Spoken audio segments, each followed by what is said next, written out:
Oi, gente! Vamos falar sobre uma questão bem legal. Sempre aparece quando eu estou dando aula sobre isso. Pode cair numa prova que você eventualmente esteja fazendo.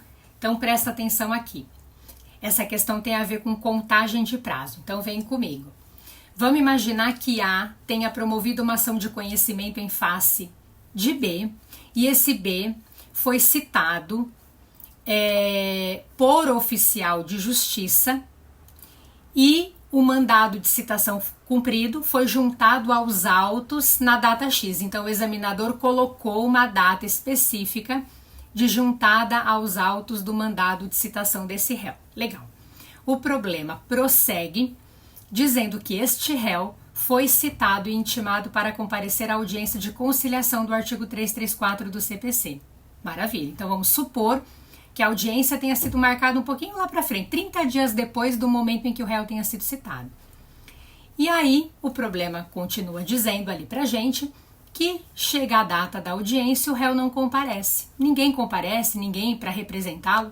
Réu não compareceu à audiência e o examinador quer saber de você quando começa a correr o prazo desse réu para apresentar a contestação. Aí você já fica desesperado, né? Professora, o réu foi citado lá atrás, porque tem ali a data da juntada aos autos do mandado de citação, mas meu Deus, e agora? Como é que faz essa contagem desse prazo? Porque já passou mais de 30 dias, a audiência não... Enfim. Então, presta atenção no que eu vou falar aqui. Toda vez que você estiver respondendo uma questão em que o examinador disser que o réu tenha sido citado e intimado para a audiência do artigo 334 de conciliação ou de mediação, você não vai olhar de cara ali para o artigo 231, não. Você vai considerar, para identificar esse prazo que o réu tem para contestar, o artigo 335, ou você vai estar inserido na hipótese do inciso 1 ou 2.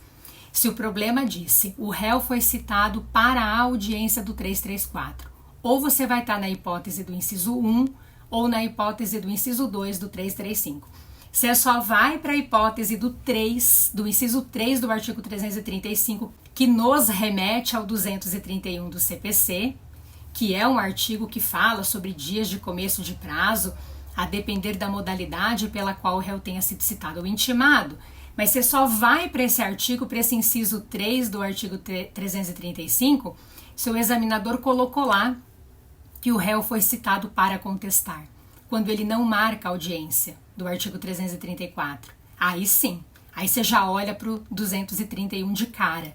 Aí sim você está inserido no inciso 3 do artigo 335, que nos remete ao 231, né? Do contrário, juiz citou e intimou para a audiência de mediação ou de conciliação, nós estaremos inseridos ou no inciso 1 ou no inciso 2 do 335.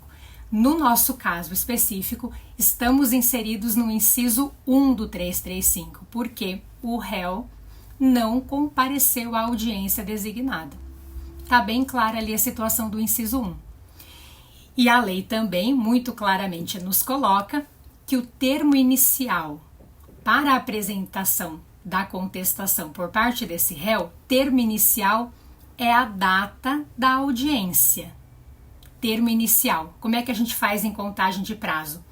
Excluímos o dia do começo, termo inicial é a mesma coisa que dia do começo.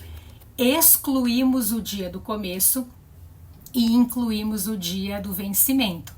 Então, a data da audiência nós não vamos contar, nós excluímos da contagem e começamos a contar esse prazo no primeiro dia útil subsequente a essa data, né, a esse termo inicial. Então, vamos supor que o juiz tenha marcado a audiência para uma terça-feira e o réu não compareceu a ela. O termo inicial é terça. Início da contagem desse prazo, se quarta for dia útil, a gente vai iniciar a contagem na quarta-feira, vamos contar 15 dias, que é o prazo que ele tem para contestar, né? Só considerando dias úteis, nos termos do artigo 219, apliquei aí também o 224 caput de CPC, nessa disposição de excluir começo e incluir vencimento, tá bom? Gravou a regra aí? Espero que sim. Então, um beijo e até uma próxima oportunidade. Obrigada!